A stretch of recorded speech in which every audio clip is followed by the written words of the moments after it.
Dugan and researched and And we are presented by recording the Elizabeth video. Stewart, who welcomes the great artists of our community.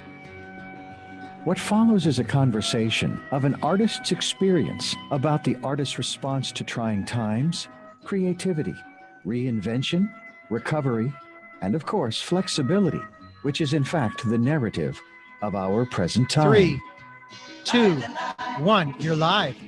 Hello, Santa Barbara. It's your chantress of everything valuable and beautiful, Elizabeth Stewart, and this is month number 9 of Richard Dugan and myself's program about the artists and the intellectuals' ideas around the pandemic, how the pandemic influences them, how they influence the pandemic. And I have with me my Sherpa, my personal Sherpa, who's been on the program a number of times, kind of giving a sort of sense of cohesion to this experience. I have Mark Sylvester here.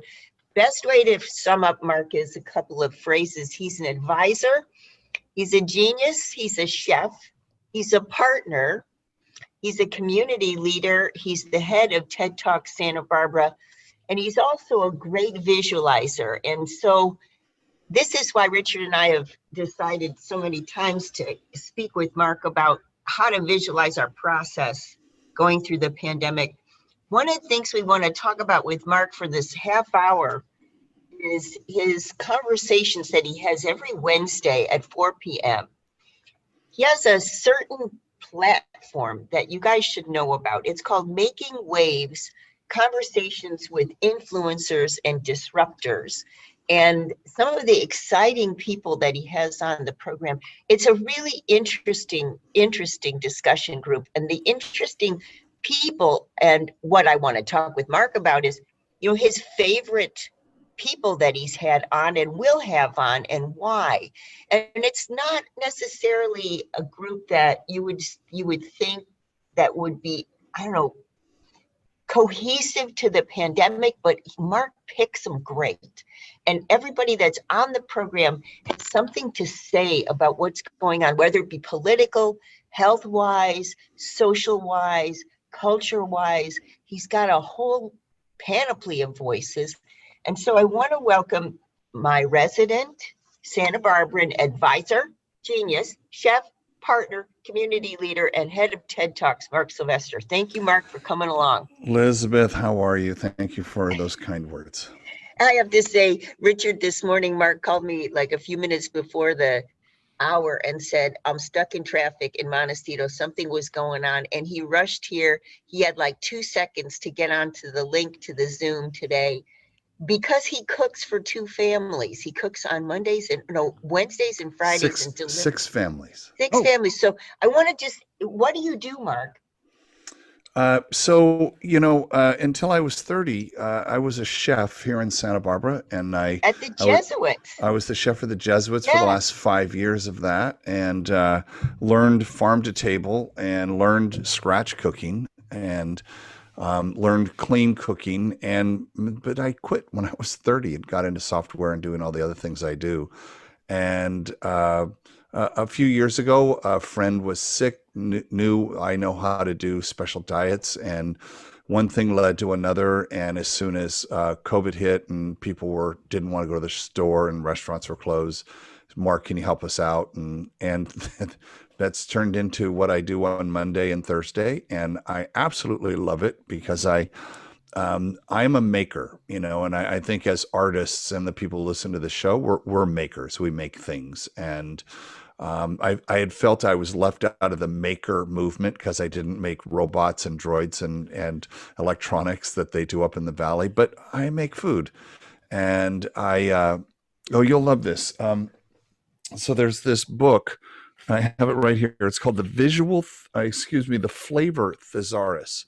So I'm holding it up here. Yeah. And notice how it looks like a color wheel. Yes. And so artists know what a color wheel is. So and here I'm showing the picture again. So think of it as a flavor wheel. Ooh. So if you have, you're in the earthy flavors or the marine flavors or the woodland flavors. And then what it does is it shows you natural pairings, just like you have with color. It's exactly the same idea. So for chefs, it allows us to say, gee, what would pair well with eggplant? That's not the thing you normally think about. And so the people I cook for love me, because I look at it not as I'm their cook, I'm their artist in residence, and I happen to paint plates. So I just have a dumb question before we launch into your making waves conversations with influencers and disruptors. So you know how in the 90s there used to be these color wheels and various women would say, well, I'm a fall or I'm a summer because, Yeah, summer sure. I like, the hot colors, and falls I like the brown tones, et cetera, et Yeah. cetera. So if I like eggplant and broccoli and the earthier flavors, am I a certain personality type? Boy, that's that's the worthy of some study, I think, Elizabeth. Well, yeah, you could say I'm an earthy type, maybe. I don't know. There, But anyway, Mark, the thing is there's 21 times a week that we get to eat, and we get to celebrate community, and we get to nourish ourselves and nourish our families. And what's been really great for me doing this is it's reconnected me to something that I deeply love, which is walking into the kitchen, starting with nothing, and going to the farmer's market and being inspired by what I see. And they'll say, well, what's on the menu? So I don't know. I haven't been to the market and I have no idea. And then to make something. And then these, normally I would go out into the dining room and walk around and how do you like things? And now I get a text back that says, oh my God, this is so amazing. You thank you very much. So, and that's why I do it. And also, I want everybody to stay healthy and safe, and I don't want these people going out. And so it's a little thing that one guy can do, cook for other people. Wonderful. Hey, Richard, you know what I'd like to do? I'd like to go to a quick break. When we get back, I want to launch into the main part of why Mark Sylvester is with us today. And I want to hear about the people that he's asked on to Making Waves conversations with influencers and disruptors. I want to ask him his favorite people and why. So let's go to a quick break, if you would, Richard. We get back out. We're going to talk with Mark Sylvester about his platform that's a must listen to on Zoom on Wednesday at 4 p.m. Don't turn that down. All right, you're clear. There we go. So, Mark, are you doing the cooking for people that are needy or people that are health compromised or all of the above? Not needy, not needy at all. They all have their own specific health challenges, and so I'm back in the day in our first TED, I had Dr. John LaPuma on, and he talks about food as medicine, and I've always known about food as medicine, and so I'm really super comfortable if I get a text from one of the caregivers and they say the doctor just said she needs to go on alkaline diet for the next 30 days. Okay, cool. That'll be fun. Let's have fun with that. And I have this philosophy around food that suggests that just because there are constraints, I'm trying to lose weight, I need to eliminate some things from the diet, or I need to eat more of something, whatever those constraints are for whatever reason, doesn't mean you shouldn't have a tasty little morsel to get you excited. I mean, when I see someone who feels like they're just having to slog through their food, Yeah.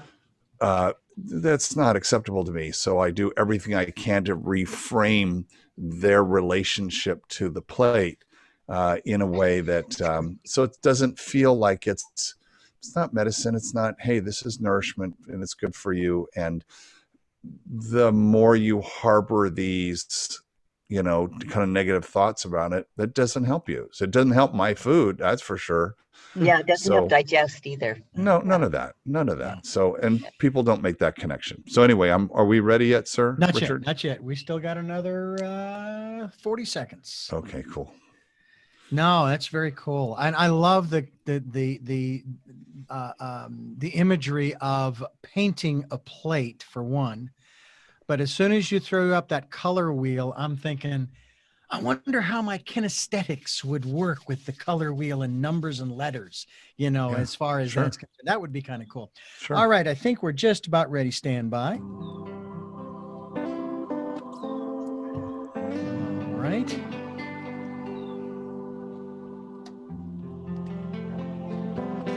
In 3, 2, 1, you're live.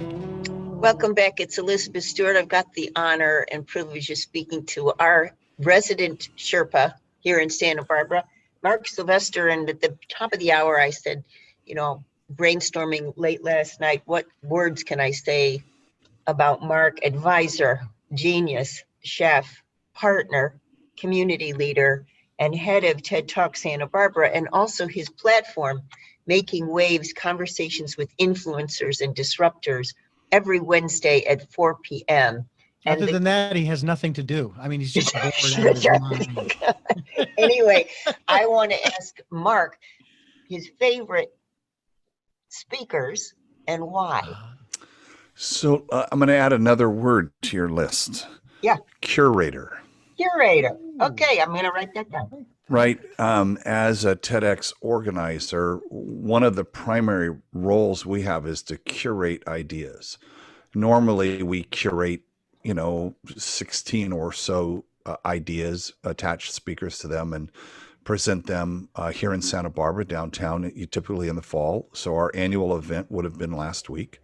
We didn't get to have it. It's our 10th year. It's our 10th anniversary. We're kind of bummed to not have that. But we said, how could we bring ideas back to the community with a focus on Santa Barbara and the innovation that happens here, as well as let's use our TED connections to find people who can bring these ideas to this community. And thankfully, with Zoom and being able to stream live to Facebook, we've had over 32,000 people pay attention to and watch our videos that we've done. We've done 27 as of Wednesday. When you say, who's my favorite, that's like saying, who's your favorite kid? So I don't get to answer that. I will say that the front page of the Montecito Journal that came out yesterday has our good friend James Joyce on it. He's famous for Coffee with a Black Guy. He was my second speaker, because right about the time we started Making Waves, I booked out my slate. Within 2 days, I curated everybody I wanted for every Wednesday. And I called him and I said, and this is right after George Floyd had been murdered, and I said, James, I need help. I need to have this conversation extend beyond COVID and into justice, and specifically into social justice, racial justice. I brought Sigrid Wright on from the CEC to talk about environmental justice. We've had a sheriff on to talk about what it's like from his side of the table as we were having all these conversations about defunding police. We had one around economic justice with Seth Streeter. Our medical advisor on public health is Dr. Yonette Thomas. She worked at NIH with Fauci during the AIDS crisis and SARS. She has been putting me in touch with people like Dr. Wisdom Powell, who introduced a word to us called syndemic, which is when multiple pandemics collide. So you have an environmental, an economic, a biological, and a racial pandemic all happening at the same time. And she introduced us to that word. We had the CEO of the ASPCA, Matt, the ASPCA, the American Society for the Prevention of Cruelty to Animals, and we talked about pets, poverty, and the pandemic. And a theme that has emerged is that there are these marginalized communities that we, through the impact of COVID, their plight, if you will, their circumstance is now under the microscope for one reason or another. Who knew that? I didn't. I've learned so much, but who knew that the poor live in the poor parts of town, which happen to be near the railroad tracks or the coal plant or the heavy industry that's got all the fumes and exhausts, and so no wonder the asthma rates are higher. But when you start to talk to these people, we had a guy on, Than Bardson, who is working on human trafficking at a global level, and how COVID has turned that. I mean, how that has become such a huge problem. We had the founders, the two women who founded the Black Lives Matter movement here in Santa Barbara. Mariel Hemingway was on the show talking about the impact of suicide and mental health through COVID. We're like, what has happened with that? I had a woman who's a pianist at Juilliard. She teaches piano. She's amazing, absolutely amazing. She's like this big, just tiny. She was accosted in the Upper West Side of New York. She's Asian, by someone who said, "Get out of our country. Take your flu with you." That kind of thing. And we're looking at, we've had a pediatrician, we've had entrepreneurs, we had a veteran on a couple of weeks ago. This last week, when we talk about marginalized communities, we had a guy who's nonverbal, and he is working with a company here in town called Cognition that makes this technology called Speak Pros, and it works on an iPad. And Tim, who is this wonderful, brilliant, and funny, smart guy, has cerebral palsy from birth. He's in a wheelchair. He needs caregivers. He can type with his toes faster than you can type with your hands. And we had a full conversation, and that was probably one of the most widely attended and then widely talked about after the fact. I would get letters from moms saying, my 12-year-old is nonverbal, is having just the hardest time doing Zoom classes. And, just think about that for just a second. And this mom says, thank you so much. I'm going to have him watch Tim's talk, because we had a camera set up called ToeCam. So there was a camera, you could watch him type and you could watch us. And then just this week, we had the dean of the Boston University of Public Health, Dr. Sandro Galea, talk to us about the difference between health and health care. And it's a significant difference. Now, the good news to everybody listening, all of these talks are online at TEDxSantaBarbara.com. So if you scroll down to the bottom of the page, you'll see our 27 talks. Next week, TED stands for Technology, Entertainment, Design, TED. And so as we come into the end of the year, I'm really interested in the impact of COVID and sheltering in place on artists. So I have Cooper Bates, who is someone I've known for years from TED. He was the host of the first TEDx, but he wrote a one-man play, and then boom, COVID hits. So now what does he do? We're going to talk to him, and then next week I've got another great guy. He is the Chief Executive Officer of the United States Distance Learning Association. So do you think he's going to, drop some gems on us about what it's like to for these, the tens of millions of parents who did not sign up to be teachers, nor the kids who did not sign up to be remote learning guinea pigs in this, global experiment we're doing in how do we transfer knowledge over the airwaves. So my job again back as curator is to think about what is my audience need? Where can I go get the best person to be a voice for that need? And answer the question, what do they need? Why do they need it now? And why is that the best person to talk to us? And that's how we curate TEDx. All the curators, the 4,000 of us around the world, we're kind of asking those questions. And then I want to tease what's happening on December 30th, so New Year's Eve. I wanted I wanted to have some celebration. I don't want this year to go by without us having a 10th anniversary. You know, we've had, Elizabeth, we've had 100 speakers on our stage in Santa Barbara. We've had, now wait for it, 21.6 million views of those 100 talks. So have those ideas spread? You bet they have. So we're going to have a concert on December 30th at 6 o'clock, from 6 to 7:30, with Kenny Loggins, his daughter Hannah Loggins, Jackson Gillies, who people in Santa Barbara know. He was on American Idol. He was on our stage when he was 15, playing his first song. The concert is called Bittersweet Gratitude, and it's conversations with artists. So they're going to do some piece. They're going to do a piece. I've got someone from Jack Johnson's band, the founders of Toad the Wet Sprocket, and then I've got a hip hop group that is busy right now working on a piece. And all these pieces will be filmed, and then I'll talk to the artists afterwards, and this will all be live conversations. Gosh, that sounds fantastic. And that's New Year's. That's the 30th. The 30th. Okay, so Yeah. that's the right Eve. before the New Year's. Yeah. So yeah, I figured I can get people's attention. TEDxSantaBarbara.com is how they find out.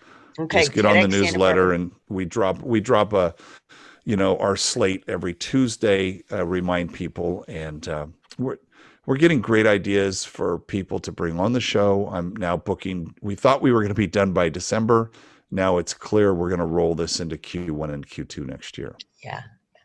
Mark, I know you have to jump at the bottom of the hour. And so I thank you very much. And folks, again, Making Waves, Mark was talking about the slate of wonderful people that he has on his platform, Making Waves, Conversations with Influencers and Disruptors, Wednesday at 4 p.m. Find out more. Santa Barbara It's all TED free. Talks. It's all free. Yeah, TEDxSantaBarbara.com.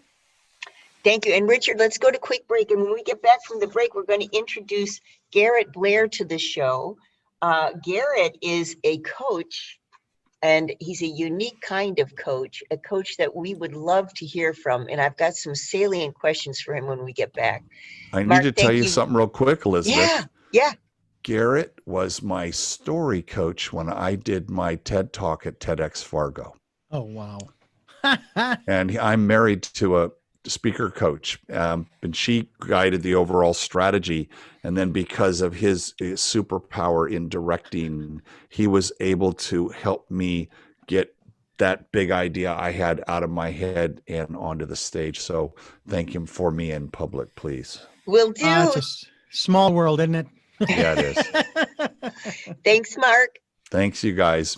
Talk to you soon. Don't turn that dial, dear listener. Back with Garrett Blair in a few minutes. You're clear. So, Richard, do you have Garrett on the other line? I do. I'm going to pop him in right now. Okay. Oh, I'm going to say hi to him. Okay. I'll say hi, He's coming. and then I'll He's bounce. coming. Oh, look at that. Hello, everyone. Hi, Mark. Good to see you. Did you hear the little shout out I gave you? I didn't know. I've just been in the waiting room. I'm sure it was great. I appreciate it. Thank you. Well, she teased that you were coming up after the break, and I said, little known fact, but he was my story coach for my TED Talk. So, cool. Thank you. So you got a little shout out. Hey, have a great show. Okay. Thank you. Thank you very much. All Take care. Absolutely. Bye-bye. Bye. Hey, Garrett. Hi, Elizabeth. Nice to see your face. Meet you face to face. Thank you. So I want to talk a little bit about coaching through the pandemic and some of the resources that we talked about the other day in regards to using Zoom, how to do that, effectively, et cetera, et cetera. Sure. And I have your bio real fast, and so I'll introduce you and then we'll get going. Okay. Richard is almost finished with the break, so.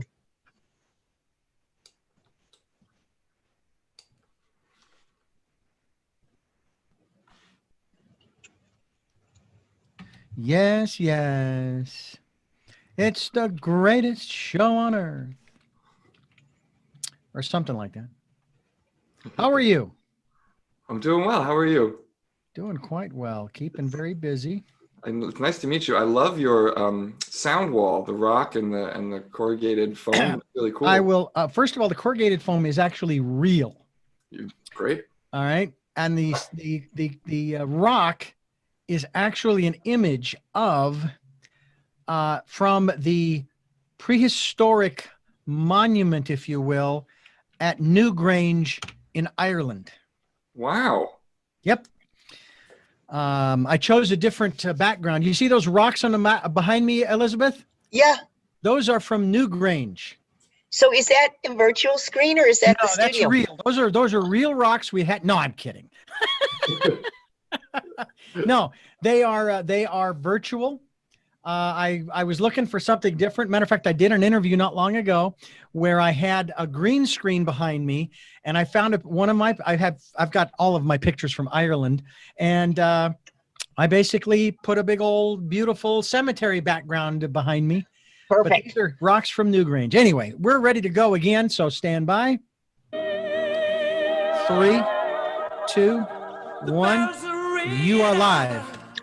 Welcome back. This is Elizabeth Stewart, and I'm talking with Garrett Blair. And Garrett, as we found out, was the coach for Mark Sylvester when he did his TED Talk in Fargo. And Garrett now lives in our community. I want to talk a little bit with Garrett about his unique perspective on using Zoom to present yourself. And I put to him, since he's a coach in this matter, my own problems with Zoom, which is, since the pandemic started, I'm an appraiser. I usually go into somebody's house, 2 houses a day, for example, in our community, and I look at their collections and I understand what I'm doing, and I just go into an overdrive, and people see that I understand their objects, that I understand how to look at paintings, I understand how to look at things, but I can't make that visual on Zoom. When I'm looking at someone's house, I'm doing a FaceTime usually walkthrough, and how I can best present my expertise is a problem. Little bit about Garrett before we get started with my problems. Garrett received his acting and directing training in New York City at the American Musical and Dramatic Academy and Columbia University. He performed, directed, and developed new work in festivals and venues like The Fringe, Dixon Place, and Theater for a New City. He's an experienced art educator, and actually that's what brought him to our community. He's worked as a teacher and program director for Kids Creative in New York, and he and his wife moved to Santa Barbara in 2016. He started a youth theater organization. He taught in several schools in Goleta, Santa Barbara, and Montecito. But what he's done is he liaised with folks who got him on the bandwagon to open a little bit of a new angle, which is fascinating because his theater and education experience has culminated in a new career on public speaking. And he's a coach and live video conferencing trainer. And I thought, fantastic. Everybody's got to hear from Garrett because we're doing our businesses now on Zoom and video. Mm-hmm. And so I want some tips. Okay, Garrett. So now I'm an appraiser. I'm walking into someone's house. They've got me on FaceTime.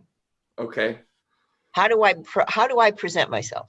Well, this is a really interesting thing. And I'm first of all, thank you for having me on the show to talk about this. I'm thrilled to be here. And you bring up a really interesting, conundrum that we're working through, which is that, how do we continue to do the things that we did in person when we're doing them now virtually through these devices? What you're talking about in terms of walking into a house and being able to see what's going on with the artwork, you're in what they call the, I think it's the unconscious competent state, right? So you don't know the expertise that you're going through. You're just going through it. You're in the zone. You're in the mode, as you said, and you're just able to see things. You're able to pick this out. I can tell something on the frame. I can see this in the paint or in the canvas, right? So, and then suddenly when you're on Zoom or you're looking through a FaceTime, it's so different.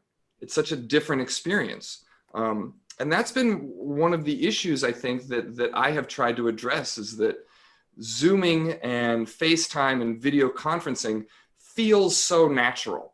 It feels like we're talking to each other face to face, right? And this is the only place we get to do it. If I'm out there in the world now, I'm wearing a mask and sunglasses, no one can see my face. So here is where I get to see people's faces. And so we engage with each other as if we're in this face-to-face interaction. Except the thing is that there's a device in the way.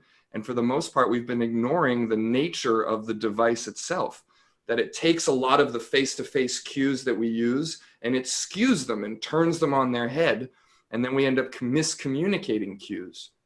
So when you're thinking about how do I do on Zoom what it is that I do so naturally in my own business, when I'm in person, the thing to think about is, how do I break that down? How do I go from unconscious competence and sort of take just a little step back to conscious competence, where I'm going, okay, these are the things I do. I check the frame.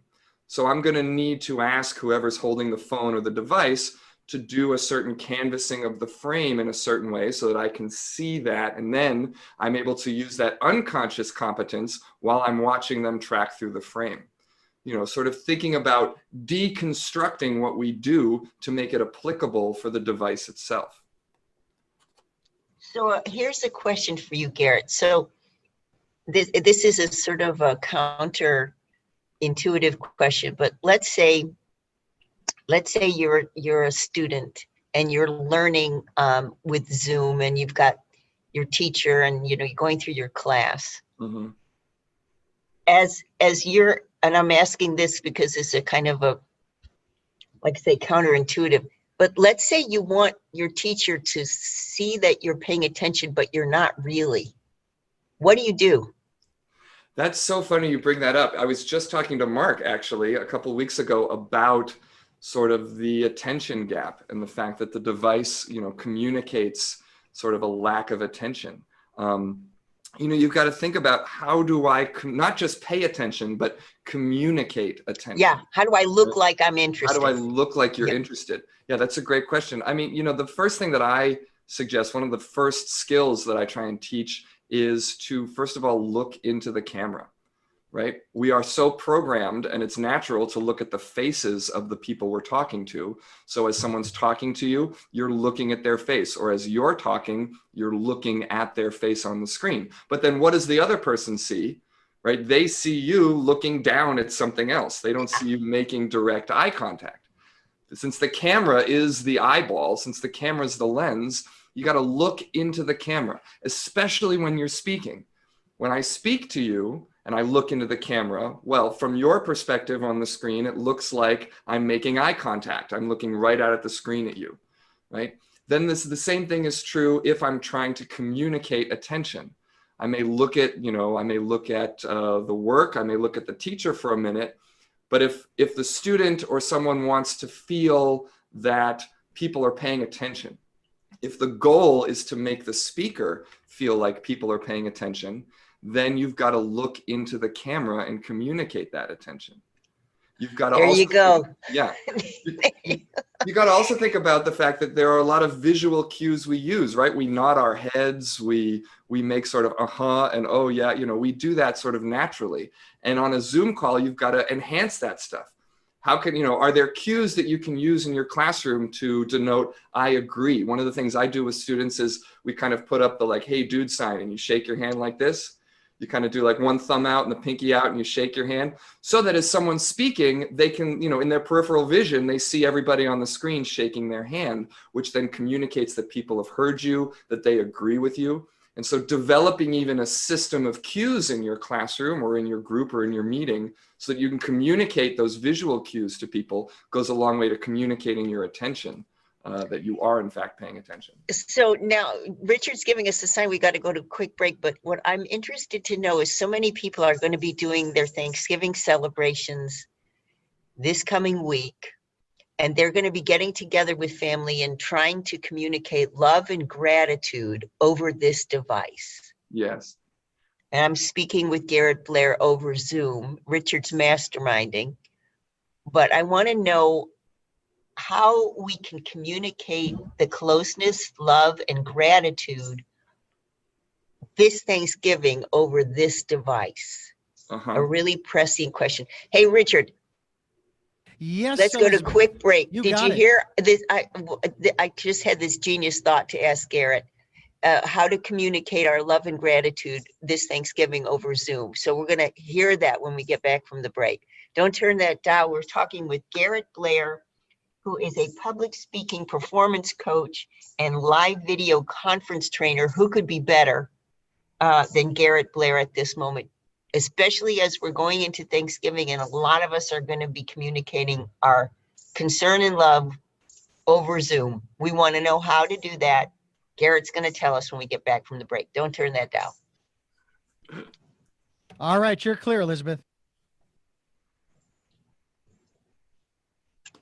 That's so funny. I just sent out my newsletter yesterday. I don't know if anyone can hear me,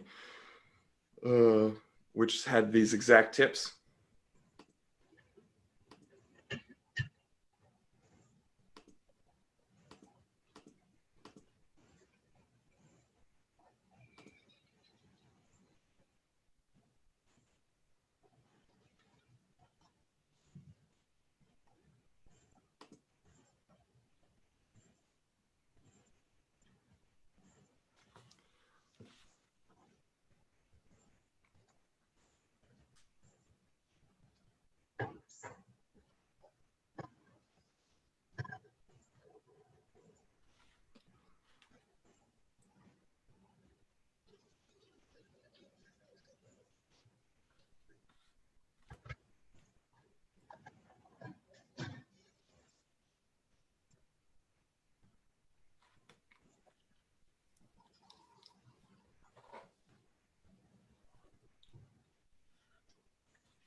So fantastic. This is just great. I'm really pleased, Garrett, that you're able to join us, and really good information. I mean, this whole idea of the visual cues, this whole thing, that's a really, because you could kind of see that out of the corner of your eye.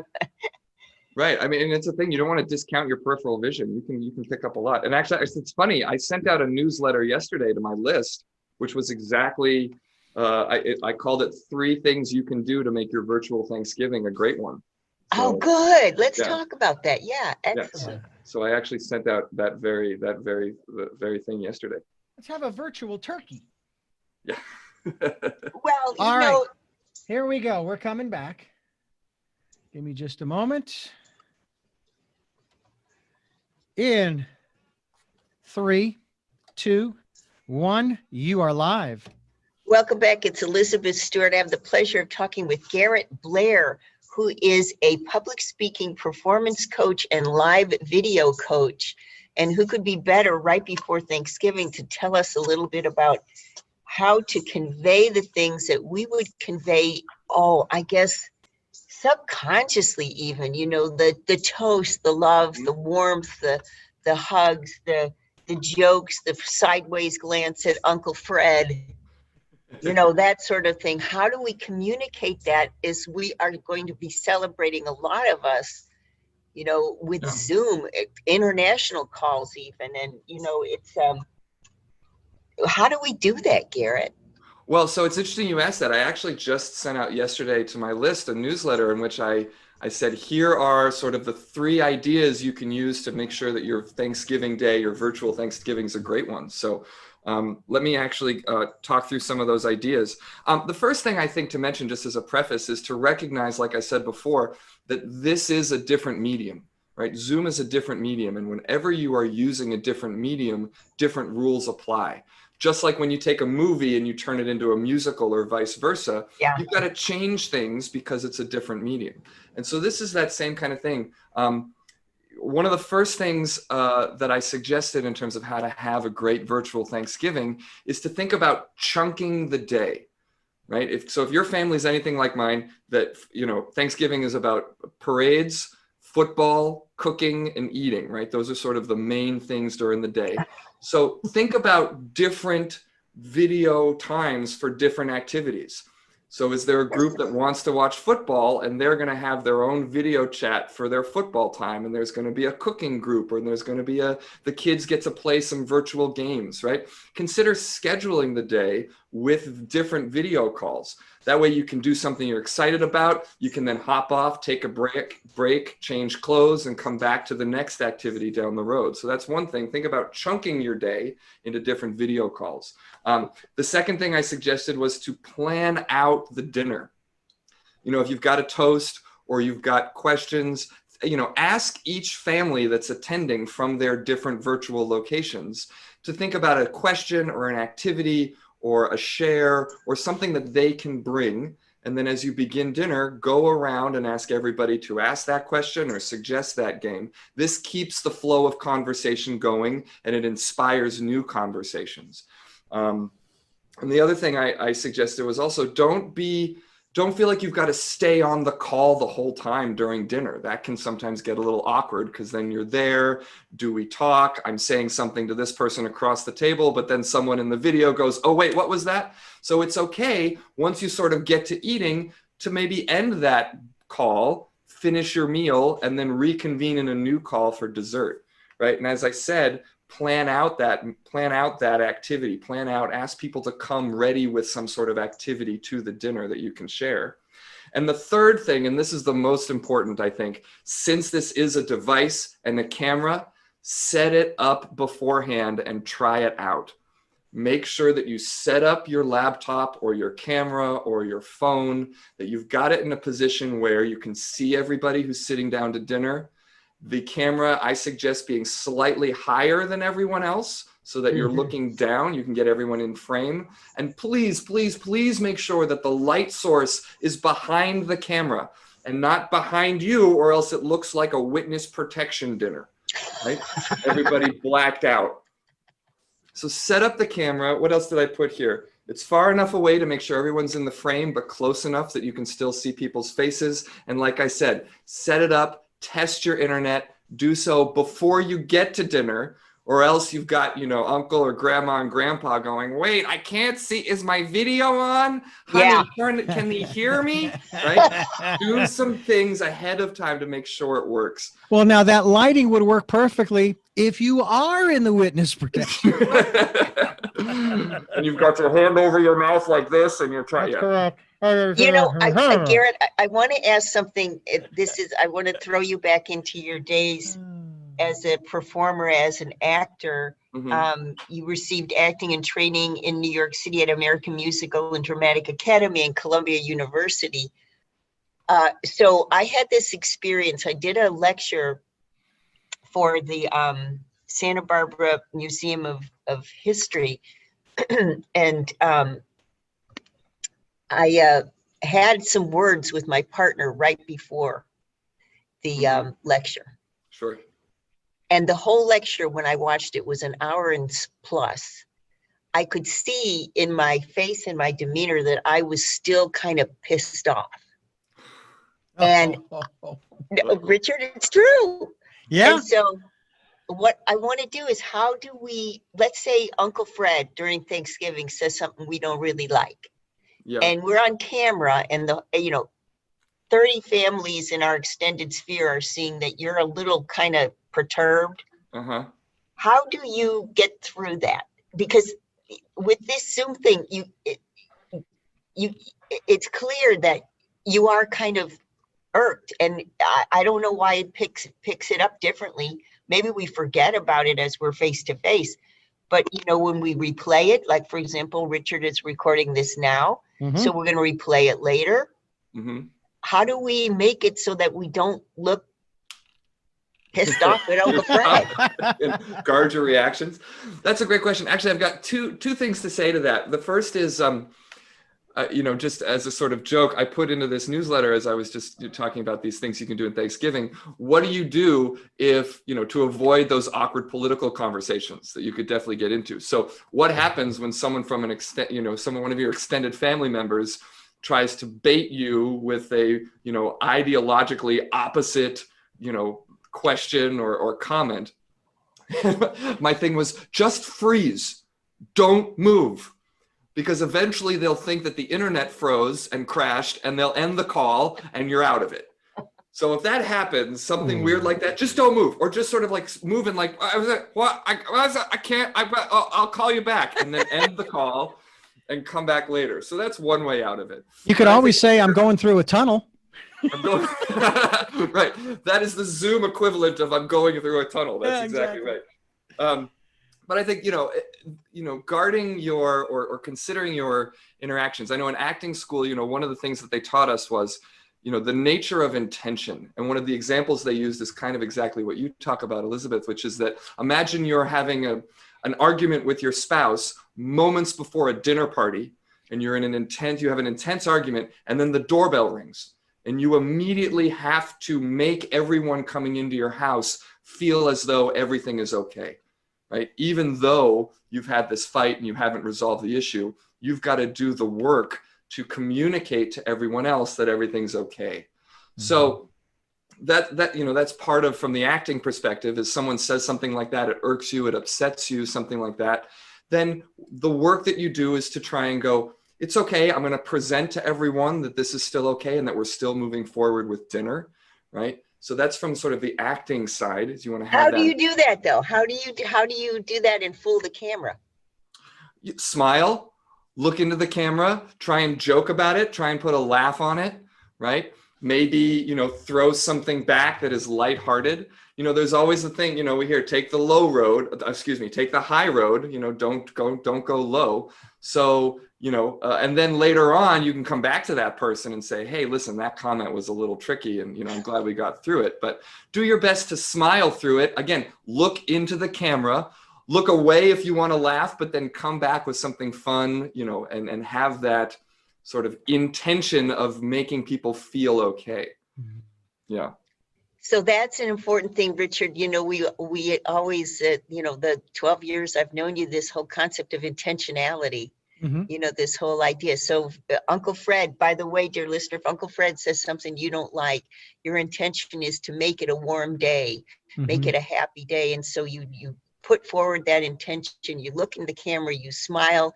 When you laugh, you turn away, you show people that you're just full of joy and mirth. And then you get back, and later on you can say to Uncle Fred, I don't know if I like that too much, but not then, not now. Or kick him off the meeting so he can't get back in. You can do that too. You can do that too. The other cool thing that Garrett just told us that I think is so remarkable, you can actually use the technology to your benefit. So if Uncle Fred says something you don't like at Thanksgiving dinner, you just freeze and you say, okay, this thing's not working right now. And right, Richard's making signs like he's an android. And you say, with the internet. There you go. and you give yourself a little breathing room. Fantastic. Richard, we got to go to quick break. I know you're giving us the sign. I have another question for Garrett when he gets back from the break. How do you breathe? In other words, you're going through this, you're pacing yourself Thanksgiving dinner, and the whole day is now being chunked, as you say, and filmed in various chunks. And how do you breathe? How do you make it so that this isn't a performance, but it actually is a day of gratitude? So it's not you're performing to the camera, but how do you breathe through that day? That's what I want to know when we get back from the break. Don't turn that down. Back with Garrett Blair, actually a performance artist who is now a public speaking performance coach and live video conference trainer. And he's telling us some clues how to make the Zoom thing work for us in a crisis like Thanksgiving. Don't turn that down. All right, you're clear. And, another thing is you could talk to the hand. Talk to the hand, okay? Another thing, and another good thing to not antagonize people, don't put pictures up in the background of individuals that is going to piss somebody. Don't put Biden or Trump in the background. Yeah. Don't put the symbol of Islam or Christianity or Judaism in the background. Don't put porn up on the background. You just don't want. Now, if you know your audience, however, oh my, that's funny. I'll tell you, it's just amazing. It's just, to me, it is absolutely and utterly amazing how many people have actually separated themselves from spouses, children, other family members and relatives Yeah. over all that has been going on for the last 4, 5, 6 years. My sister told me that my brother is, I don't know that he's conservative, but she made the reference or the implication that he favored Trump. Mhm. And of course, she's heard where I'm coming from, which is not that. I honestly, I didn't care who won, because to me, it doesn't make any difference. Life goes on regardless. And she says, this is really sad. I says, what do you mean sad? She says that the two of you are so opposite of each other. And I said, well, okay, I understand your sentiment of sadness. I get that. But remember, no matter what each of us chooses to believe, including, for example, my sister, who's a member of a very orthodox, and I shouldn't say orthodox, very rigid philosophical belief system. Mhm. She is still my sister, and he is still my brother. Doesn't matter what he believes, and he will always be my brother. All right, we are ready to come back. The final segment. You have 3 minutes, and 3, 2, 1. You're live. Welcome back. It's Elizabeth Stewart, and I'm talking with Garrett Blair, who is a public speaking performance coach and live video conference trainer. We were talking a little bit about how to get through Thanksgiving virtually. So if we're doing Zoom Thanksgivings and we're actually liaising with our family, how do we breathe through the day, Garrett, if we're going to film it? Yeah. Well, so this is an interesting question. I mean, because it's on camera, we suddenly feel like we've got to be performing. We've got to attend, give extra attention, make sure that we're, putting ourselves out there. And my thought and what I think is going to be beneficial is to actually work against that intention, or I should say that intuition, right? Set up, like if you're doing cooking, set up the device and engage in your cooking, and on both ends, let go of the expectation to constantly be communicating through the camera, right? So that we are, instead of like, oh, did you hear that? And trying to make sure that you're always involved, that's going to put you into the performance mode. That's going to put you into being anxious about trying to make sure it works all the time, as opposed to doing your thing and checking in with the other people every now and then. If there's something you want to share with them, then get their attention and share it. But let go of the feeling that I need to be involved in this camera all the time. Same thing with dinner, same thing with football. It's like you're sitting there hanging out with each other, right? If we're sitting on the couch together, I'm not constantly looking at the person, talking to them, making sure that they hear me. Are you attentive? No, at some point I might turn and say something funny, right? I might turn over here and say something. I might do something that person's not a part of. So, the device becomes that kind of other person in the room. And so let go of the need to perform to it, and instead just treat it as if it's an object there and engage with it when you feel like it's important and need to engage with it. Yeah. So one final question. We just have a few seconds, but one final question. The experience that you have, if somebody says something that is a gaffe, how do you best kind of throw it out? There are lots of ways to do that. One of the ways that I practice, sort of not just in performance, but in my life, is to always sort of go to where that person is, right? To think about from a compassionate standpoint. One of the main principles here is, compassion. Communication is compassion in action. So Garrett, I can't thank you enough. This is so valuable. Thank you so much for being here. My pleasure. Bye. Bye. And you are clear. Fantastic. Thanks, Garrett. That was Thank great. you guys. That was, really good. And, it's, we're slaves to that. I love what you said. Don't perform to the darn thing. Yeah. Just be yourself. Be yourself. Let go of that need. Yeah. Yeah. And it. Think about the compassion of other folks. So Richard will send you, well, actually, he'll send me this. That's He'll right. send both the video and the audio. And like I told you over the phone, you can use it however you want. So if you don't like stuff that I say, cut me out, whatever you want to do. And and I'd love to have you back. I mean, in a couple of months, if I might, I'll email you again and we'll do another training session like this for the listeners. I love it. Sounds great. But you can't cut me out. That's illegal. Well, you can cut Richard. I won't, not at all. I'm kidding. I'm kidding. I'm kidding. All right, folks. I got to run. Got another show. All right. Okay. Bye. Thanks, Bye-bye. Garrett, again. Thank you guys. Take care. You're welcome.